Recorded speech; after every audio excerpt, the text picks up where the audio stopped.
जय हिंद दोस्तों, आप सभी का स्वागत है एक बार फिर से आपके अपने यूट्यूब चैनल यूनिक ज्ञान में। तो आज हम बात करेंगे ज्ञान रंजन जी द्वारा रचित पिता कहानी के बारे में। ज्ञान रंजन जी जो हैं वह एक प्रसिद्ध कहानीकार हैं और प्रसिद्ध पत्रिका पहल के संपादक भी रह चुके हैं। इनका जन्म 21 नवंबर सन 1931 को महाराष्ट्र के अकोला गांव में हुआ था। इन्होंने जो यह कहानी लिखी है पिताजी के बारे में लिखी हुई है और इस कहानी का पिता अपने बच्चों की सुख सुविधाओं के लिए सब कुछ करने को तैयार है। अर्थात वह अपने बच्चों की खुशी के लिए, अपने बच्चों के सुख के लिए कुछ भी करने को तैयार है, मगर उस सुख सुविधा को वह स्वयं अपनाने को तैयार नहीं है। अर्थात वह बच्चों के लिए जो भी सुख सुविधाओं का व्यवस्था करता है उसका अपने लिए कुछ भी नहीं करता है, मगर उस सुख सुविधा को वह स्वयं अपनाने को बिल्कुल भी तैयार नहीं है। यहाँ तक कि धूप के समय पंखा चलाने तथा बच्चों के लिए खरीदे गए बिस्कुट खाने को तैयार वह नहीं है।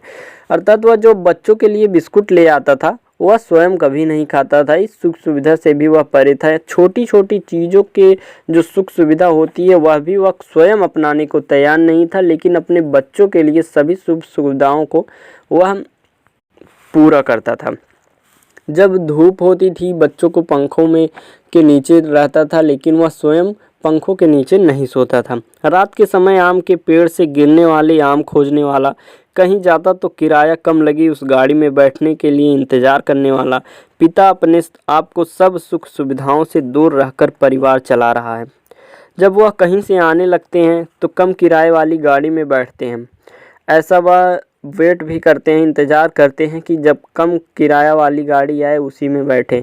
बच्चों को कई बार यह बात बुरी भी लगती है, इतना कुछ सब कुछ होने के बाद एक एक पैसे के कमी कराने के लिए वह कैसे गिड़गिड़ाता है या कुछ करता है, रिक्वेस्ट करता है। यह बच्चों को बात बहुत बुरी लगती है, लेकिन पिता अपनी सुख सुविधा नहीं देखता है। वह हमेशा अपने बच्चों की सुख सुविधा को ध्यान में देते हुए हर कार्य करता है। अपने बच्चों की देखभाल करने का हक स्वयं को ही है।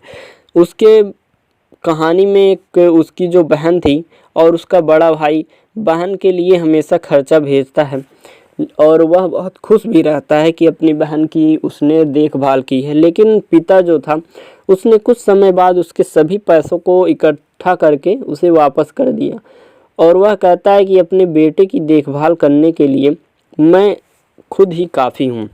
अर्थात अपने बच्चों की देखभाल करने का हक वह स्वयं को ही देता है। अब उसके बड़े भाई को भी यह नहीं कहता है कि जब तक मैं हूँ तब तक मैं ही अपने बच्चों की देखभाल करूँगा। वह अपने बच्चों को आधुनिक बनने से नहीं रोकता, किंतु उसमें शामिल नहीं होना चाहता। यह भी एक कहानी है कि जब वह उसका बड़ा पुत्र उसके लिए शावर लगवाता है कि वह अच्छे से नहाएंगे और पिताजी सब शावर लगा हुआ देखेंगे और उसकी सुख सुविधा को उठाएंगे तो बहुत खुश होंगे। बहुत ही उत्सुकता से उसके पुत्र ने यह लगवाया हुआ था, लेकिन उसके जो पिता हैं वह आंगन में पानी भर कर नल से ही नहाते थे। कभी भी उन्होंने शावर का उपयोग नहीं किया। इसका मतलब यही हुआ कि वह अपने बच्चों को आधुनिक बनने से नहीं रोकते थे, लेकिन वह उसमें कभी भी शामिल नहीं होते थे। पिता और पुत्र दोनों प्रेम युक्त भावात्मक दूरी है, इसके बाद भी एक दूसरे का ख्याल रखते हैं। पिता और पुत्र अपने भावों को आपस में कभी व्यतीत नहीं कर पाते हैं, लेकिन उनका ख्याल करते रहते हैं। इसके बाद भी एक दूसरे का ख्याल वह रखते हैं। पुत्र पिता को सारी सुख सुविधाएं देना चाहता है और प्रयास करता है, किंतु पिता वो सब पसंद नहीं करता। इस कहानी में जो पुत्र है वह रात भर सोता नहीं है, यही सब सोचता रहता है। बाहर उसके पिता सोते रहते हैं और पसीने में भीगे रहते हैं, जबकि पंखा लगा हुआ होता है वह पंखे के नीचे नहीं सोते हैं। कुछ कुछ देर पर वह उठते हैं और कुत्ते को भगाते हैं जो बाहर आवाज़ कर रहा होता है, और आम के लिए खोज करने के लिए टार्च लेकर बाहर निकल पड़ते हैं। कुछ समय घूमते हैं घर के चारों तरफ, कुछ फिर अपनी बनियान की जब पसीना सूख जाता है तो वह आकर फिर सो जाते हैं।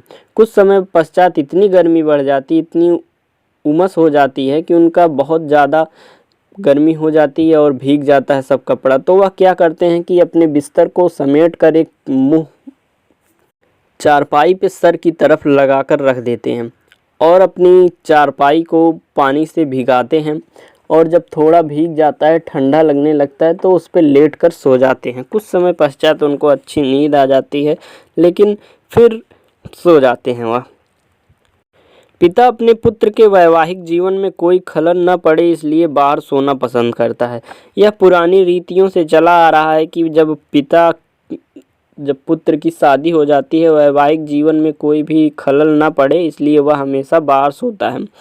पिता ने लाख मना करने पर भी पुत्र हमेशा से कहता रहता है, मतलब उसकी सुख सुविधाओं को देने के लिए अपने पिता से पुत्र हमेशा करता रहता है, लेकिन इसकी मनाही से उसका हृदय कभी टूटता नहीं है। बार बार पिताजी जब मना करते हैं कि नहीं मुझे ये नहीं चाहिए, तो उसकी जो मनाही होती है, पुत्र का मन टूटता नहीं है। वह कुछ समय पश्चात फिर से वही जिद करता है कि पिता आप ये सुख सुविधा उठाइए जो हम लोगों ने किया है। पुरानी रीतियों से यह भी चला आ रहा है, जो कि कहीं कहीं अब भी हमको दिखाई पड़ता है कि जब पुत्र की शादी हो जाती है तो पिता जो है वह घर के अंदर नहीं आता है, जिससे उसकी पत्नी जो है वह खुलकर जी सके और हंसी खुशी रह सके। नहीं तो शर्म से पल्लू और सब जो रीतियां पहले की बनी हुई हैं वह करनी पड़ती हैं, तो पिता बाहर ही रहता है। और इस कहानी में यही सब बताया गया है, पिता किस प्रकार अपने पुत्रों की देखभाल करता है, आधुनिक सुविधाओं का फ़ायदा उठाने के लिए प्रेरित करता है, परंतु इन सभी सुख सुविधाओं से वह हमेशा दूर रहता है। और ज्ञानरंजन जी ने इस कहानी में पिता पुत्र के वास्तविक पहलुओं को उजागर किया है, जो कि हमने आपको बताया था। यह थी पूरी कहानी। अगर आपको पसंद आई हो तो वीडियो लाइक करें, अपने दोस्तों के पास शेयर करें और चैनल ज़रूर सब्सक्राइब करें, जिससे आपको अगली वीडियो प्राप्त हो सके। धन्यवाद।